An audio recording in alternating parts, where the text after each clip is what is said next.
అదే RTV app వార్తల్ని క్షణాల్లో చదివే అవకాశం ఉంటుంది. ఒక న్యూస్ పేపర్, ఒక టెలివిజన్ ఛానల్ మీ చేతుల్లో ఎప్పుడూ ఉంటాయి. 5 సంవత్సరాల క్రితం రాష్ట్ర వ్యాప్తంగా సంచలనంగా మారినటువంటి కోడికత్తి శ్రీనివాస్ ఎట్టకేలకైతే ఈ కేసులో అయితే బెయిల్ రావడం జరిగింది. అలాగే ఆ గతంలో జగన్మోహన్ రెడ్డిపై ఏపీ సీఎం ఉన్నటువంటి జగన్మోహన్ రెడ్డిపై గతంలో జరిగినటువంటి ఈ యొక్క కోడికత్తితో దాడి ఘటనపై అయితే మనకు గత 5 సంవత్సరాల నుంచి కూడా ఈ కేసు అయితే మొత్తం రాష్ట్ర వ్యాప్తంగా సంచలనంగా అయిన విషయం కూడా అందరికీ కూడా తెలిసింది. ఈ నేపథ్యంలో ఈ యొక్క కోడికత్తి శ్రీనివాస్కి అయితే 5 సంవత్సరాల తర్వాత బెయిల్ రావడంతో ప్రస్తుతం ఈ యొక్క ముమ్మడివరం నియోజకవర్గంలో ఉన్నటువంటి టానేలంక ఇంటి వద్ద అయితే ఆనందం అయితే నెలకొందని చెప్పాలి. ప్రస్తుతం కోడికత్తి శ్రీనివాస్ ఇంటి వద్ద అయితే ప్రస్తుతం ఉన్నాము. కోడికత్తి శ్రీనివాస్ ప్రస్తుతం ఇంట్లో ఆనందంగా గడుపుతున్నటువంటి పరిస్థితి మనం ఎక్స్క్లూజివ్గా చూస్తున్నాం. ఆర్టీవీ ఎక్స్క్లూజివ్గా చూసే ప్రయత్నం చేస్తుంది. కోడికత్తి ఈ ఘటనపై రాష్ట్ర వ్యాప్తంగా కూడా దీనిపై సంచలనంగా మారిన పరిస్థితి కూడా అందరూ కూడా తెలిసిన విషయమే. దీంతో బెయిల్ రావడంతో ఇప్పుడైతే కోడికత్తి శ్రీనివాస్ అలియాస్ మనకు ప్రధానంగా చూసినటువంటి శ్రీనివాస్ అయితే ఇప్పుడు ఎట్టగాలకి ఇంటికి రావడం, ఆ కుటుంబ సభ్యులతో ఆనందంగా ఉన్నటువంటి పరిస్థితి అయితే మనం చూస్తున్నాం. అలా కుటుంబ సభ్యులు కావచ్చు, మొత్తం ఆ తల్లి కావచ్చు, పక్కన అడ్వకేట్ మొదటి నుంచి కూడా సలీం అనే అడ్వకేట్ అయిన కూడా దీనిపై పోరాడిన పరిస్థితి ఉంది. ప్రస్తుతం మాట్లాడే ప్రయత్నం చేద్దాం. ఆయన ఏ విధంగా ఉన్నారు అనేది మాట్లాడే ప్రయత్నం చేద్దాం. శ్రీనివాస్ ఉన్నారు. శ్రీనివాస్ ఎలా ఉన్నావు? ఎలా ఉన్నావు? మా లాయర్ గారు మాట్లాడతారు సార్. ఎలా ఉన్నావు? ఏంటి అంటే మామూలుగా ఇంటికి వచ్చి ఎన్నాళ్ళ తర్వాత ఇంటికి వచ్చావు, ఎలా ఉన్నావు? అంతా కూడా ఇంటికాడ తల్లిదండ్రులు కూడా ఏ విధంగా మాట్లాడు? చాలా హ్యాపీగా అయితే ఉన్నాను సార్. మిగిలిన విషయాలు అయితే మా లాయర్ సలీం గారు మాట్లాడతారు. అది కోర్టు విషయం కాకుండా మామూలుగా జైల్లో ఏ విధంగా ఉన్నావు, అక్కడ ఏ విధంగా చదువుకున్నావు, నువ్వు కూడా చదువుకున్నాడు కదా, అవన్నీ కూడా ఆ సబ్జెక్టు చెప్తే సార్. ఓకే సార్, నేను జైల్లో కూడా డిగ్రీ కూడా కంప్లీట్ చేశాను. ప్రస్తుతానికి ఎంఏ సోషియాలజీ చేస్తున్నాను. ఇక్కడ బయట కూడా కంటిన్యూ చేస్తాను. చేస్తాను సార్ తప్పకుండా. అంటే జైలు అంటే నువ్వు జైల్లో ఏ సబ్జెక్టు మీద ఎక్కువ ఫోకస్ చేయడం జరిగింది? ప్రధానంగా జైల్లో ఉన్న సమయంలో నీకు దేని మీద ఇంట్రెస్ట్ ఉండేది ఎక్కువగా? సమాజం మీద ఎక్కువ ఉండేది, సోషియాలజీ మీద ఎక్కువ చేస్తాను. సమాజం మీద అధ్యయనం చేయాలని నేను. అంటే ఎన్ని సంవత్సరాల మధ్య ఉన్నావు జైల్లోని? అదే ఇప్పుడు నువ్వు ఏ కోర్సు మీద, అంటే నువ్వు అడ్వకేట్గా కూడా లాయర్గా ప్రాక్టీస్ కూడా చేసావని చెప్పేసి అందులో అన్నది జరిగింది, చెప్పండి. అది చేద్దాం అనుకుని కానీ జైల్లో కుదరని వీలు అటువంటి సబ్జెక్టులు లేపడం వల్ల వీలు కాలేదు. చేయాలని అనుకున్నాను, కాకపోతే ఏంటంటే అక్కడ అవి అవైలబుల్ లేవు. అంటే జైలు అధికారులు కూడా మొదటి నుంచి కూడా బాగా చదువుకుంటున్నాడు, ఆయన కూడా బాగానే ఉంటున్నాడు అని చెప్పేసి ఇక్కడ ఉన్నటువంటి తల్లిదండ్రులు టెన్షన్ పడుతుంటే ఈ పరిణామాలన్నీ కూడా చెప్పడం జరిగింది. అవన్నీ కూడా గతంలో జైల్లో నీకు అన్నీ కూడా బాగా ఉండేదా? అవును సార్, నాకు ఇంతకుముందు సూపరింటెండెంట్ రాజారావు గారు సార్ అని నాకు చదువుకోవడానికి అన్ని అవకాశాలు కల్పించి, అలాగే అక్కడ జైలర్ కుమారస్వామి గారు అనే సార్ ఉన్నారు, ఆయన కూడా నాకు చాలా మద్దతుగా నిలిచి, లేదురా ఇక్కడ కంపల్సరీ నువ్వు చదువుకుని ఖాళీగా ఎందుకు చదువుకోవాలని చెప్పారు. అలాగే అనంతలక్ష్మి గారు టీచర్ గారు ఉంటారు అనమాట, అంబేద్కర్ ఓపెన్ యూనివర్సిటీ. ఆవిడ కూడా ఎంతో కృషి చేశారనమాట, ఇలాగ సర్టిఫికేట్ల కోసం, ఇల్లు కోసం, అన్నిటికి చాలా. ప్రస్తుతం మరి రాజమండ్రిలో ఉన్నప్పుడు కూడా అక్కడ ఎలా ఉండేది, ఇప్పుడు వైజాగ్లో వెళ్ళిన తర్వాత ఏ విధంగా ఉంటుంది సార్? బాగా ఎక్కడైనా చేయలే కదా సార్, జైలు చేయలే కదా. అంటే ఈ పరిణామాలు ఇప్పుడు తల్లిదండ్రులు కలిసో, తల్లిదండ్రులు దానితో ఏ విధంగా మాట్లాడో ఫీలింగ్ ఎలా ఉంది? చాలా హ్యాపీగా ఉంది సార్. ఇంకా ముగిస్తాను, మరి మా లాయర్ గారు మాట్లాడతారు. చెప్పండి. అంటే నీ కేసు కోసం 5 సంవత్సరాల నుంచి బెయిల్ కోసం పోరాడుతున్నారు అడ్వకేట్ కావచ్చు, వాళ్ళందరూ కూడా ఏ విధంగా కుదరదు? నేను వాళ్ళకి అంటే మాటలతో వర్ణించలేను సార్. చాలా హృదయపూర్వకంగా నా కోసం మైనార్టీ హక్కుల సమితి షుబ్లీ గారు, అలాగే మన ఇంకా సమతా సైనిక దళ వీళ్ళందరూ నా కోసం చాలా పోరాటం చేశారు. చాలా అంటే మా కుటుంబానికి అండగా ఉన్నారు. అలాగే మా లాయర్ గారు కూడా మొదటి నుంచి కూడా, ఫస్ట్లో అయితే నా కోసం వచ్చి మొదటి నుంచి కూడా నా కోసం నిలబడి ఎంతో ఫైట్ చేశారు. అలాగే ప్రజలు చాలామంది కూడా నాకు మద్దతుగా నిలిచారు. వాళ్ళందరికీ కూడా నేను, అలాగే కూడా హైకోర్టు న్యాయస్థానం వరకు కూడా నాకు బెయిల్ మంజూరు చేసిన అందరికి కూడా నేను హృదయపూర్వకంగా కృతజ్ఞతలు తెలియజేస్తున్నాను సార్. అంటే ఈ కేసు విషయాలు పరిధి మాట్లాడకూడదు కానీ, అంటే అప్పుడు ఏం జరిగిందనేది కూడా కొంచెం చెప్పగలదు? లేదు సార్, మా లాయర్ చూస్తున్నాం. దీనికి సంబంధించింది అయితే కోడికత్తి శ్రీనివాస్తో మనం మాట్లాడడం. అదే జనుపల్లి శ్రీనివాస్ అలియాస్. అది మనం ప్రధానంగా అతనైతే జైల్లో ఉండడం, జైల్లో 5 సంవత్సరాలు కూడా తన చదువుపై దృష్టి పెట్టడం కూడా జరిగింది. ఈ పరిణామాలపై అసలు బెయిల్ ఏ విధంగా వచ్చింది, దీని కండిషన్స్ ఏమన్నా మరిన్ని విషయాలు తెలుసుకునేందుకు అడ్వకేట్ సలీంగా ఉన్నారు, మరి విషయాలు అడుగుతాం. సార్ చెప్పండి, ఈ యొక్క మొత్తం 5 సంవత్సరాల తర్వాత ఎట్టకేలకైతే బెయిల్ రావడం జరిగింది, ఇంటికి కూడా రావడం జరిగింది. ఈ పరిణామాలన్నీ కూడా ఎలా ఉన్నాయి? బాగుంది. ఒక కేసుకి నేను 5 years దాంతో యాత్ర చేశాను. ఆ యాత్రలో మంచి అనుభవం ఉంది. మనకు అనుభవంతో అనుబంధం కూడా నాకు వీళ్ళతో నాకు ఇది అయింది, జాయిన్ అయింది. ఇప్పుడు మనము ఒక ఫ్యామిలీ లాగా నేను ఫీల్ అవుతున్నాను. ఈ ఫ్యామిలీకి నేను అండంగా ఉన్నానని కూడా ఫీల్ అవుతున్నాను. 5 years నుంచి ఈ కేసుకి నేను వాదించాను కదా.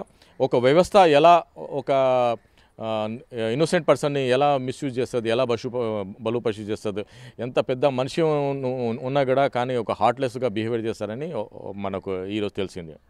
అంటే దీనికి సంబంధించిన ఇప్పుడు కండిషన్స్, బెయిల్ సంబంధించిన కండిషన్స్ ఏ విధంగా ఉన్నాయి?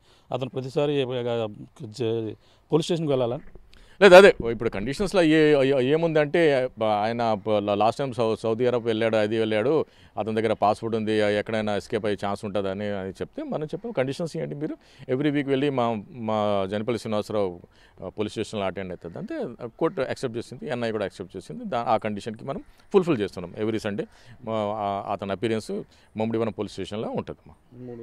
ఎస్. ఇంకా అబ్జర్వేషన్ ఇంకా ఏ విధంగా ఉంటుంది అంటే వాళ్ళ కండిషన్ ఇంటికాడ ఏమన్నా పోలీస్ ప్రొడక్షన్ అటువంటి ఏమైనా ఉంటాయా? ఇప్పుడు మానిటరింగ్ ఉంటుంది దాని మీద?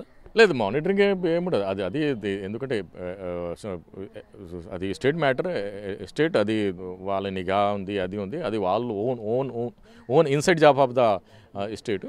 మనమంతా we are people of the India, తెలుసా మనకు ఇండిపెండెంట్గా ఉండే హక్కు ఉంది, దానికి మనం యూజ్ చేస్తున్నాం. మనం ఎవరికి వాల్యుయేషన్ చేయడం లేదు. మనం ఒక కండిషన్ మీద ఒక లాని ఒబీడియంట్గా ఉన్నాం, ఒక లాని ఫాలో అవుతాం. లక్ష్మణ రేఖ ఎప్పుడు కూడా మనం క్రాస్ చేయము. ఎవరైనా లక్ష్మణ రేఖ క్రాస్ చేస్తే ఆ లక్ష్మణ రేఖ మీద మనం ఫైట్ చేస్తాం. అది మన ధర్మం ఉందమ్మా. అంటే ఇప్పటి వరకు ఎందుకు రావడం డిలే అవ్వడం కారణాలు ఏంటంటారు అంటే జనరల్గా ఈ విషయంలో? మీరు అర్థం చేసుకోండి. ఇప్పుడు నేను నాకు సైకిల్ ఇచ్చి అమెరికా వెళ్ళాలంటే ఎంత కష్టంగా ఉంది చెప్పండి. నేను ఒక సింగిల్ హ్యాండ్గా ఈ కేసుకి వాదించాను. ఎవ్వరు ముందలు రాలేదు. 5 years జర్నీ ఇదా. దాంట్లో కూడా ఉన్న అపోజిట్ విక్టిమ్ ఎవరు, చీఫ్ మినిస్టర్ ఆఫ్ ఆంధ్రప్రదేశ్ ఉన్నాడు. ఆయన కూడా is not a simple man, is a powerful man, is mighty person of the state. మన ఇండియాలో ఒక పవర్ఫుల్ సీఎం ఉన్నాడు ఆయన. సో దట్స్ వై ఆ ప్రభావం పడింది ఈ కేసు మీద. ప్రతి మనిషి ఎందుకంటే ఎస్కేప్ అయ్యే ఛాన్సెస్ చూస్తే ఎందుకు కావాలని కోరుకొని ఏం చేస్తారు, ఏమంటారు, ఫేస్ చేసే ట్రబుల్ ఎందుకని దానివల్ల ఇది ఏంటి లేదు. అక్కడ జగన్మోహన్ రెడ్డి లేకుంటే అసలు ఈ కేసులో ఎప్పుడో మనకు బెయిల్ వస్తుంటే ఎప్పుడో కేసు కూడా క్లోజ్ అవుతుండే. ఇక్కడ ఏం సెంట్రల్ గవర్నమెంట్, స్టేట్ గవర్నమెంట్ మరి పొలిటికల్ మోటివేటెడ్, మరి దీంట్లో fighting in between TDP and YCP. దానివల్ల ఈ కేసులో జనపల్లి శ్రీనివాసరావు బలుపశు అయ్యాడమ్మా. అంటే ఇప్పుడు ప్రధానంగా చూసుకుంటే అంటే ఒక కుటుంబ సభ్యులు కావచ్చు, వీళ్ళు కూడా గతంలో విజయవాడ కేంద్రంగా కూడా ఈ ధర్నాలు కావచ్చు అన్నీ కూడా చేసి ఆందోళన చేశారు. ఈ నేపథ్యంలోనే ఇప్పుడు ఎట్టకేలకు రావడం జరిగిందంటారు బెయిల్. ధర్నా చేసాము, ధర్నా చేసి కాన్స్టిట్యూషనల్ రైట్ ఉంది అది తెలుసా. ఇప్పుడు జగన్మోహన్ రెడ్డి 125 feet అంబేద్కర్ విగ్రహాన్ని ఇనాగ్రేషన్ చేశారు. కానీ అంబేద్కర్ వారసుడు జైల్లో ఉండడాన్ని ఆయన మనసు పెట్టలేదు. అది హార్ట్లెస్గా బిహేవియర్ చేశారు. మీరు అంబేద్కర్ విగ్రహాన్ని మీరు ఆవిష్కారం చేస్తున్న, ఇనాగ్రేషన్ చేస్తున్నారు.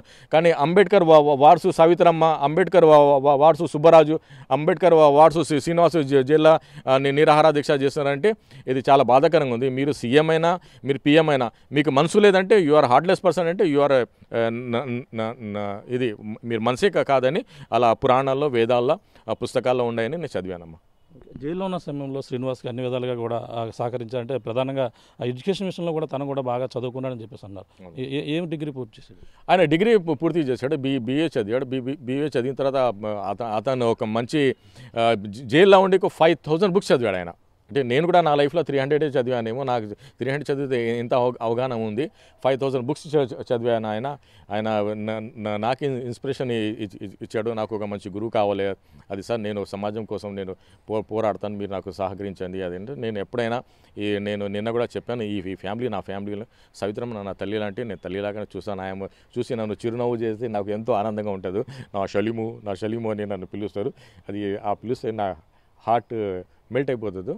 అలా ఒక ఏమంటే ఎమోషనల్ రిలేషన్షిప్ కూడా మనం 5 yearsలో మన ఇది ఉంది, దీన్ని క్యారీ అవుట్ చేస్తాం. ఇది జస్ట్ బాహుబలి 1 ఉంది పార్ట్, బాహుబలి 2 కూడా ఆ కట్టప్ప ఎవరు ఉందో ఆ కట్టప్పకి బయట పెట్టి నేను ఈ కేసులో ఆ మచ్చ ఉన్న కదా ఎవరు జనపల్లి శ్రీనివాసరావు మీద నేను కడిగేసి ఒక మంచి పేరు తీసుకురావాలని నేను ఈ కేసుని భావిస్తున్నామా. అంటే కట్టప్ప దొరికే అవకాశం ఉందంటారా? అంటే ఇప్పుడు ఎన్నికల సమయం కావడం వల్ల బయటకు రావడం జరిగిందంటారా? లేదు, ఎన్నికల సమయం ఉన్నా, ఏ సిచ్యువేషన్ ఉన్నా కట్టప్పకి బయట తెస్తాం, కట్టప్పకి బయట తెచ్చి దీంట్లో ఎవరెవరు ఎంత హస్తం ఉంది, అన్నీ మనం ఇది చేస్తాం. మనం యాక్చువల్లీ మన ఢిల్లీ వెళ్ళాము ఈ విషయంలో పార్లమెంట్లో ఆందోళన చేద్దామని, కానీ మాకు ఫార్చ్యూన్ ఫేవర్ చేసింది, బెయిల్ వచ్చేసింది. ఇంకా బెయిల్ వచ్చింది, బెయిల్ మీద మనం బయట వచ్చేసాం. ఈ పోరాటం మీద ఇప్పుడు 5 years జనిపల్లి శ్రీనివాస్ది పోయింది, ఎవరు తెచ్చిస్తారు చెప్పండి? 5 years ఈ ఒక కేసు మీద ఇంత పోరాటం చేశాను చెప్పండి. నా ఫోకస్ కూడా నేను ఎంత చేస్తాను, ఎవరు తెచ్చిస్తారు? ఒక కేసు మీద ఒక లాయరు ఇంత అవగాహన ఉంది, ఒక బాధితుడు ఒక 5 years జైల్లో ఉన్నాడు, ఒక ఫ్యామిలీకి పోషించే అబ్బాయి జైల్లో ఉన్నాడు, ఫ్యామిలీ కూడా దళిత ఫ్యామిలీ, అసలు 100 రూపాయలు 200 కూడా వాళ్ళకి 1,00,000 2 లక్షల దాకా భారంగా ఉంటుంది. ఆ ఫ్యామిలీ ఎంత బాధాకరంగా ఉంది. జగన్మోహన్ రెడ్డి 100 మందికి పెన్షన్ ఇచ్చారు, 100 మందికి ఇది చేశారు, కానీ ఈ ఫ్యామిలీకి కూడా మీరు ఏమంటారు లెఫ్ట్ హ్యాండ్ నుంచి ఏదైనా సహకారం చేస్తే అది చాలా ఇది ఉంటుండే కదా, అవును కదా? మీ కేసుల ధర్మంగా ఉంటే సరే, you will fight your case. But మీరు ఆల్టర్నేటివ్ వేలో కూడా ఆయనకి హెల్ప్ చేస్తే మనం కూడా పోన్లే, ఇది జ్యుడిషియల్ మ్యాటర్ ఉంది, జ్యుడిషియల్ మ్యాటర్ కోర్టులో నడుస్తుంది. సో మాకు జగన్మోహన్ రెడ్డి కూడా తల్లి లాంటి మనిషి. ఆయన సుప్రీం ఆఫ్ ద స్టేట్ తెలుసా. ఆయన అందరికీ బాగా చూడాలి. అందరు మనము ఆయనకు ఓటేసి ఆయనకి నిలబెట్టాము. చీఫ్ అంటే అంతే కదా, boss. Chief minister of Andhra Pradesh ఉంటే చీఫ్ మినిస్టర్ ఆంధ్రప్రదేశ్ లాగా వ్యవహరిస్తే మనకు కూడా చాలా సంతోషంగా ఉంటే మనం ఆయనకి ఆయన జగన్మోహన్ రెడ్డికి మాకు వాటా తగాదాలు ఏం లేవు. మనకు కేసులా మీరు కోర్టుకి రావాలి, సాక్ష్యం చెప్పాలి అన్నాం, లేకుంటే ఎన్ఓసీ అని అయ్యింది సార్, ఆయన బయటకు వస్తున్నారు అంతే. ఆ 2 కండిషన్స్ కూడా మీరు ఫుల్ఫిల్ చేయలేదు. మీరు ఒక కైండ్ హార్టెడ్గా బిహేవియర్ చేస్తే ఈరోజు ఈ పరిస్థితి రాకుంటే అందరి ఈ రోజు కూడా జనిపల్లి శ్రీనివాసు ఇంట్లో 2 దేవుడు ఉంటారు. ఒకటి యేసు ప్రభు, ఒక జగన్మోహన్ రెడ్డి. వాళ్ళ ఇద్దరిదే ఫోటోలు ఉంటాయి. ఈరోజు కూడా వాళ్ళు ఎంత డైహార్ట్ ఫ్యాన్ ఉన్నారు జగన్మోహన్ రెడ్డి. కానీ జగన్మోహన్ రెడ్డి దీంట్లో చాలా బాధాకరంగా బిహేవియర్ చేశానని నాకు అనుభవం వచ్చింది. ఆయన కరెక్షన్ చేసుకుంటే నాకు కూడా చాలా సంతోషం ఉంటాము. అంటే ముఖ్యంగా ఇప్పుడు జనిపల్లి శ్రీనివాస్ ఎంతో 5 సంవత్సరాలు కూడా సంచలనంగా మారిన కేసులో ఇప్పుడు ఉన్నటువంటి శ్రీనివాస్ ఎటువంటి మళ్ళీ ఇప్పుడు బయటకు వచ్చాడు, ఎటువంటి ప్రమాదం అన్న పొంచి ఉండే అవకాశం ఉందంటారు? అలా మాట్లాడితే పిచ్చోళ్ళు అంటారు తెలుసా, అలా మాట్లాడితే పిచ్చోళ్ళు అంటారు. 5 కోట్ల జనాభా మాకు సెక్యూరిటీగా ఉన్నారు. Every Indian is a police, every police is Indian. మీరు ఉన్నారు ఇప్పుడు, మీరు your job, you are unpaid police, you are మఫ్తీ పోలీస్ తెలుసా. అందరు ఇప్పుడు మీరు ఎందుకు వచ్చారో అవగాహన ఉంది. ప్రతి మనిషికి రైట్ ఉంది, ప్రతి మనిషికి కాపాడాలి, ప్రతి మనిషి కోసం ఫైట్ చేయాలి. ఒక అన్యాయానికి ఇది చేసి తెలుసా. అందుకే అంబేద్కర్ అన్నారు ఎడ్యుకేట్, దాని తర్వాత యునైటెడ్ అండ్ ఎడ్యుకేట్ అని. అదే దాంట్లో మనం కూడా ఇది ఈ కేసులో మనం ఒక ఎడ్యుకేషన్ ఇచ్చాం. అంటే దళితులు ఎంత ఇది. ఇప్పుడు మన జనపల్లి శ్రీనివాసరావు కూడా సుప్రీంకోర్టు జడ్జికి రాసిన దాంట్లో 5 crores కేసు పెండింగ్ ఉంటాయంటే, ఒక్క ఫ్యామిలీ అంటే 5 crores అంటే ప్రతి ఫ్యామిలీకి ఒక కేసు అంటే 5 crores అంటే మొత్తం ఇండియా ఈజ్ ఏ విక్టిమ్, అవునా కదా. ఒక్క మనిషి జనపల్లి శ్రీనివాసరావు ఒక జైల్లో ఉంటే ఫ్యామిలీ ఎంత డ్యామేజ్ అయింది మీరు అర్థం చేసుకోండి. జ్యుడిషియరీ వల్ల ఎంతమంది డ్యామేజ్ అవుతున్నారు. ప్రతి ఇంట్లో ఒక కేసు ఉంది, ఆ కేసు కోసం వాళ్ళు ఎంత ఇది చేస్తున్నారు. అందుకే స్పీడప్ ఇది చేసి ఏమంటారు తొందరగా ఏమంటారు జ్యుడిషియరీ యాక్టివిటీ చేస్తే అందరికీ సమానం హక్కులు వస్తాయని నేను ఆశిస్తున్నాను. అంటే ప్రొటెక్షన్ కోరే అవకాశం లేదంటారు ఆయనకి? లేదు, అసలు ప్రొటెక్షన్ అది ప్రొటెక్షన్ లేదు. మాకు 5 crores జనాలు ప్రొటెక్షన్లో ఉన్నాము. మీ ప్రేమాని ఉంది కదా, థానే లంకలో వచ్చి నా కోసం మీరు ఇంటర్వ్యూ తీసుకుంటున్నారు. ఈ థానే లంక నిన్న రాత్రి వస్తే నాకే నరకంలాగా కనిపిస్తుంది. అసలు ఈ ఏరియా ఇది గల్లీలు ఈ ఏమంటారు ఈ రోడ్లు అసలు ఎంత అసలు సినిమాటిక్ ఉంది. పాత సినిమాలో మనం వెళ్తాం కదా, కానీ వచ్చేసి మనం ఈ ఫ్యామిలీకి అండగా నిలబడం మా తమ్మిట మనం ఉన్నాము. మనం ఫర్దర్ కూడా ఇది చేద్దాం. ఇప్పుడు దగ్గరలో పోలీస్ స్టేషన్కి వెళ్ళి ఇప్పుడు ఆయన సంతకం పెట్టాలని? అవును, సంతకం పెట్టాలి. అది హైకోర్టు ఆర్డర్ ఉంది. హైకోర్టు ఆర్డర్ని మనం ఏం ఒబీడియంట్గా ఉండాలి. అది మా ధర్మం ఉంది. అది ఆ ధర్మం ఫుల్ఫిల్ చేద్దాం. ప్రతి ఆధారం వెళ్తాం. చూస్తున్నాం. ప్రధానంగా అయితే మనకి ఈ విషయం ప్రధానంగా గత కొన్నాళ్ళ నుంచి కూడా జరుగుతున్న విషయం ఎట్టకేలకైతే తెరబడిందని చెప్పాలి. ప్రధానంగా ఈ కేసు విషయంలో జనిపల్లి శ్రీనివాస్ జైల్లో తన అనుభవంతో పాటు లాయర్ ఏ విధంగా పోరాడారని సలీం గారు కూడా చెప్పడం జరిగింది. దీనిపై మొత్తం పూర్వపరాలు ఏదైతే వైఎస్ జగన్మోహన్ రెడ్డి చేసిన దానిపై అందరూ కూడా ఆగ్రహం వ్యక్తం చేస్తున్న పరిస్థితి ప్రధానంగా చెప్పవచ్చు. ఇదేమైనా జనిపల్లి శ్రీనివాస్కి అయితే ఎటువంటి ప్రొటెక్షన్ కాకుండా అంటే ప్రధానికమే మాకు ప్రొటెక్షన్గా ఉంటారు, ఎటువంటి దానికైతే రక్షణ కల్పించాలి, మేము ఎవరిని కూడా కోరడం అని చెప్పేస్తున్న పరిస్థితి ప్రధానంగా ఉందని చెప్పాలి. ఏదైనా దీనిపై ప్రతి ఆదివారం కూడా ఈ దగ్గరలో ఉన్న పోలీస్ స్టేషన్కి వెళ్ళి అక్కడ సంతకం పెట్టి ఈ కోర్టు ఏదైతే ఈ తీర్పు ఇచ్చిందో దీని ప్రకారంగానే ఫాలో అవుతున్న పరిస్థితి ప్రస్తుతం ఇంటి వద్ద అయితే అందరూ బంధువులు రావడం, కుటుంబ సభ్యులతో జనపల్లి శ్రీనివాస్ ఆనందంగా గడుపుతున్న పరిస్థితి ప్రధానంగా చెప్పాలి. ఇది ఇక్కడ ఉన్న తాజా పరిస్థితి. మరిన్ని వీడియోస్ కోసం ఛానల్ ని సబ్స్క్రైబ్ చేయండి, లేటెస్ట్ అప్డేట్స్ కోసం వాట్సాప్ ఛానల్ ని ఫాలో చేయండి అండ్ లింక్ డిస్క్రిప్షన్ లో ఉంది.